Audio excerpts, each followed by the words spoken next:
Shalom saudara terkasih dalam Kristus Yesus. Kita jumpa lagi dalam renungan harian Embun pagi hari ini. Sebelum kita mendengarkan firman Tuhan, kita bersatu dalam doa. Damai sejahtera Allah yang melampaui segala akal dan pikiran, itulah yang memelihara hati dan pikiran dalam Kristus Yesus Tuhan. Amin. Saudara, firman Tuhan untuk kita pada hari ini diambil dari Hosea 11 ayat 3. Demikian firman Tuhan dalam bahasa Batak Angkola. Hape audu mengajari si Jakub merdalan janahu haol ia mardongan holong niroha. Audu napa ture-ture ia hape na daraya mangokuisa dalam bahasa Indonesia. Padahal akulah yang mengajar Efraim berjalan dan mengangkat mereka di tanganku, tapi mereka tidak mau insaf bahwa aku menyembuhkan mereka. Demikian firman Tuhan. Saudara terkasih dalam Kristus Yesus, kalau kita membaca kepada kitab Hosea, kita harus mengingat sebuah kontroversi yang terjadi pada masyarakat pada waktu itu. Kontroversi yang terjadi adalah Hosea sebagai nabi mengambil atau memperistrikan seorang perempuan yang sundal. Dan menjadi sebuah kontroversi pada saat itu, kenapa seorang nabi memperistrikan seorang sundal.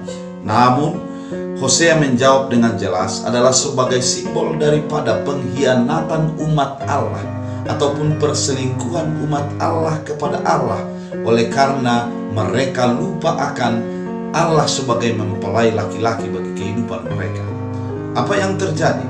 Orang-orang Israel tetap menyembah kepada Baal.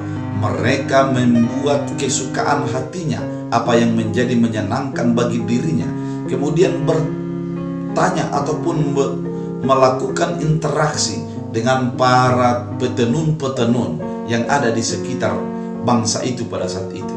Allah sangat marah, Allah berduka, dan Allah melihat itu adalah sebagai sebuah perselingkuhan rohani. Sehingga melalui hidup daripada Hosea, Allah mau memperlihatkan bagaimana orang itu, bagaimana bangsa itu harus merubah dirinya dan menjadi bertobat mengenal kepada Allah. Pada firman Tuhan pada saat ini, Allah menuturkan betapa banyak yang sudah diperbuat oleh Allah bagi kehidupan bangsa itu. Allah menuntun mereka, mengajari mereka untuk berjalan, mengajari mereka untuk berjalan, artinya menapaki kehidupan mereka adalah bersama dengan Allah. Namun mereka melupakan itu. Mereka menganggap itu adalah sebagai sesuatu yang tidak perlu untuk dikenang. Apa yang dikatakan berjalan? Kalau kita ingat, dulunya bangsa itu adalah dipilih oleh Allah untuk menjadi saksi bagi bangsa-bangsa orang di sekitarnya. Ketika Allah menjadikan mereka menjadi umat pilihan dengan tujuan melalui kehidupan mereka, orang-orang sekitar akan melihat Allah melalui kehidupan mereka. Namun yang terjadi, Allah menjadi kecewa karena mereka menunjukkan sikap yang tidak berbeda dengan masyarakat ataupun orang yang di sekitar mereka. Saudara terkasih dalam Kristus Yesus, pengkhianatan rohani sering terjadi hingga pada saat ini, di mana kita lupa bagaimana Allah menolong kita dan bagaimana Allah menjadikan kita hingga pada saat ini.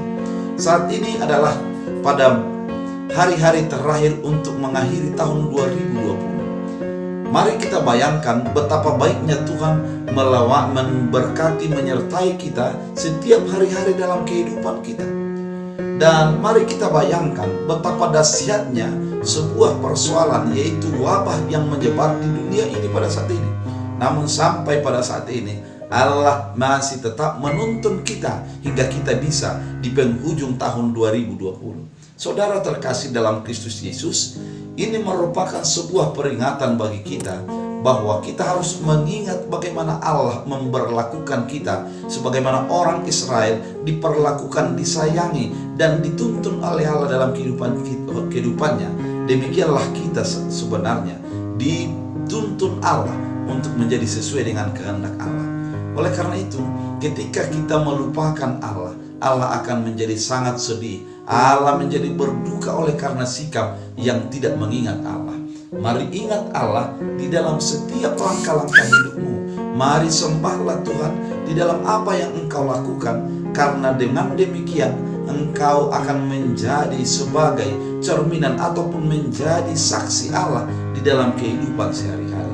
Saudara terkasih, sebagai orang percaya, jadilah sebagai saksi dan sadarilah bahwa hidupmu adalah sebagai gambar ataupun pewujud nyataan daripada kehendak Allah. Sehingga apa yang engkau katakan, apa yang engkau lakukan, dan apa yang engkau pikirkan merupakan sesuatu pencerminan daripada iman dan menunjukkan kasih Allah dalam kehidupan kita.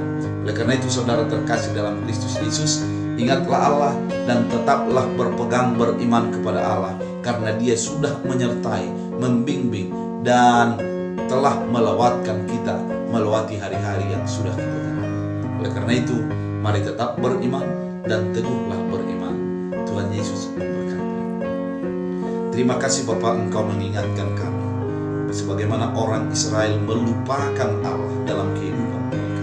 Sering juga kami dalam kehidupan kami melupakan Allah. Ampunilah segala pelanggaran dan kekurangan kami. Biarlah kami akan selalu menyaksikan dan mengimani Allah dalam kehidupan, tindakan dan perkataan kami, sehingga kemuliaan Allah semakin nyata dan kasih Allah semakin nyata dalam kehidupan. Terima kasih Bapa, dalam Kristus Yesus Tuhan kami berdoa mengucap syukur. Amin. Tuhan Yesus